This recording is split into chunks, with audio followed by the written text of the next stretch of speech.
Congress party के पेट में दर्द इसलिए हो रहा है क्योंकि पूरे देश में कांग्रेस पार्टी के बारे में यह बात सर्वविदित है कि कांग्रेस पार्टी अपनी आम जनसभाओं में व यहाँ तक अपनी चुनावी जनसभाओं में भी अपनी भीड़ जुटाने के लिए ज़्यादातर दिहाड़ी पर ही लोगों को लाती है। अर्थात जिस दिन कांग्रेस पार्टी की कोई रैली आदि होती है तो फिर खासकर दिहाड़ी में कार्य करने वाले मज़दूर लोग बहुत खुश होते हैं और वे कहते हैं कि हमें आज काम नहीं करना पड़ेगा, बल्कि कांग्रेस पार्टी की रैली में जाने के लिए बिना कार्य किए ही आज उन्हें ज़्यादा दिहाड़ी मिल जाएगी, ऐसा वो कहते हैं, तथा बढ़िया बढ़िया खाना भी मिलेगा। ये कांग्रेस पार्टी का भीड़ जुटाने का कल्चर है।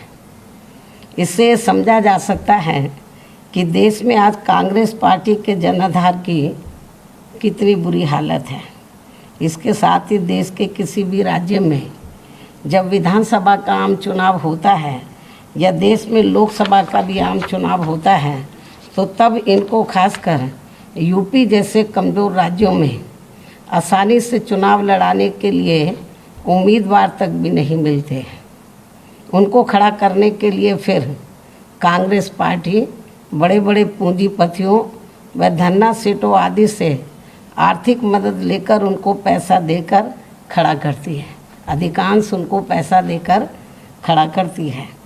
इसलिए अधिकांश इनके उम्मीदवारों को जीतने हारने से कोई लेना देना नहीं होता है, बल्कि वो तो ये मानकर चलते हैं कि अब हमारे घर का कुछ समय तक का खर्चा चल जाएगा, जो उनको चुनाव लड़ाने के लिए वो पैसा देते हैं।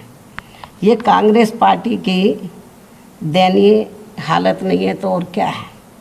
जबकि वहीं दूसरी तरफ बीएसपी ऐसा बिल्कुल भी नहीं करती है।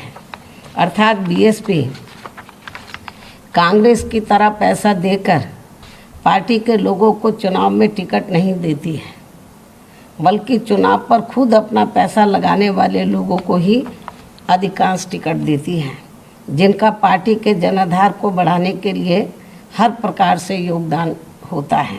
इसलिए कांग्रेस पार्टी ने अभी हाल ही में जो बुकलेट जारी की है, यदि ये पार्टी इस बुकलेट में अपनी विरोधी पार्टियों पर कोई भी टीका टिप्पणी करने के साथ साथ अपनी इन सब कमियों को भी वर्णित कर देते तो ये बेहतर होता।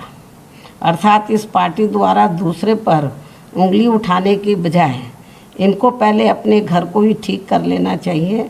ये भी मेरी इनको सलाह है।